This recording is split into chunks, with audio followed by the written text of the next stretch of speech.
It was full steam ahead on the island of Sodor. All the engines were running on time.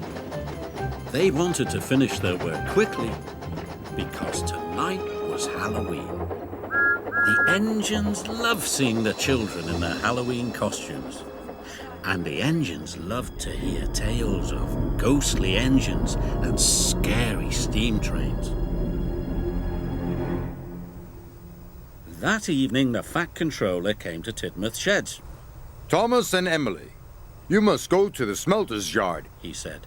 An important delivery of iron must be collected right away. Yes, sir, they puffed. Percy thought the smelter's yard was spooky. He was worried about his friends. Look out for ghosts. He whistled nervously. It is Halloween.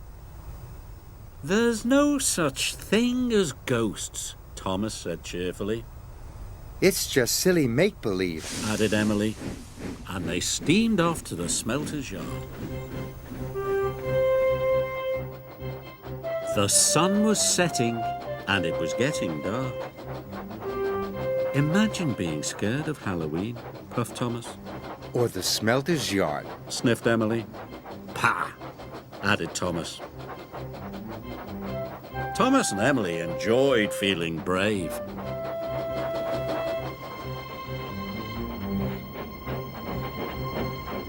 But when they got to the smelter's yard, it was very spooky. Oh my, whispered Emily. Oh dear, hissed Thomas.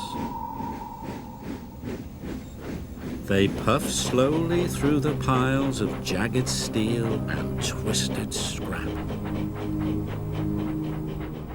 The air grew hotter and smoke grew thicker. Arry and Bert were lurking nearby. The two diesels saw the chance to scare a couple of steamies. When Thomas and Emily rolled by, they moaned and groaned. It sounded spooky. What was that? Snapped Emily. You said there was no such thing as ghosts. Silly make-believe, you said, gasped Thomas.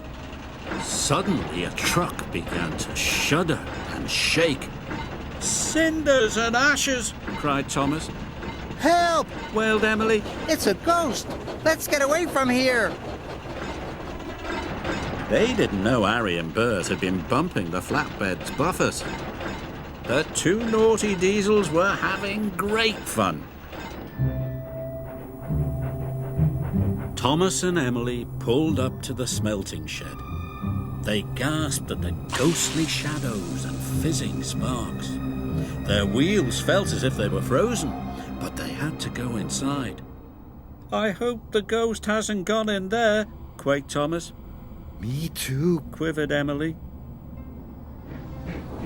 And they both rolled slowly into the smelting shed.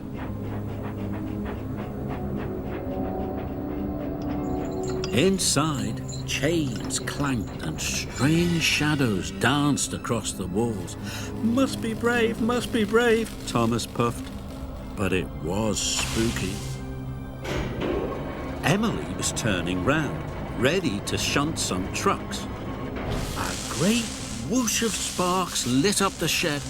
Bust my buffers, cried Emily. Emily was scared. She didn't notice the huge white tarpaulin. It fell, covering her from funnel to footplate. The ghost! It's got me! She steamed away as fast as her pistons could pump. Thomas thought Emily was the ghost, and he raced out of the smelting shed. The ghost is after me, cried Thomas.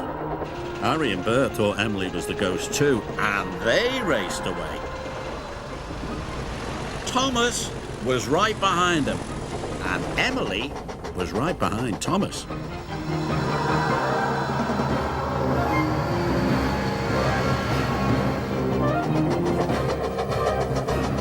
Help! Emily cried. The ghost has got me! Arry, Bert, Thomas and Emily raced towards Tidmouth Sheds.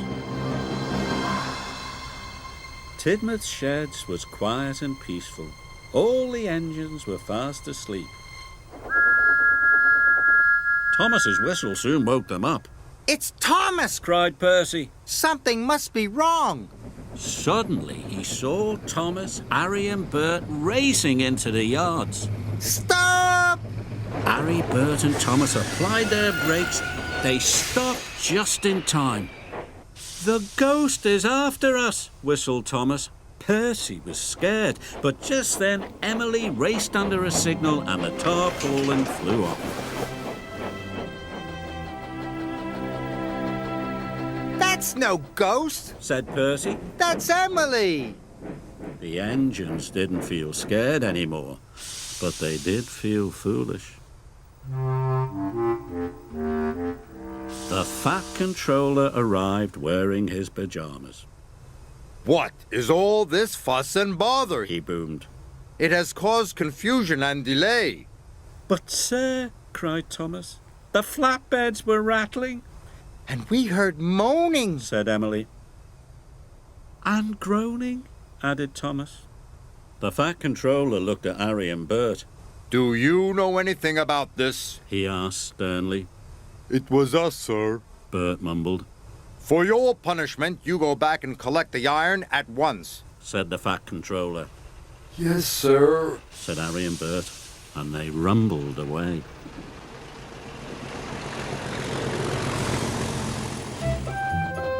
Whenever Thomas and Emily went back to the smelter's yard, they knew there was nothing to be scared of.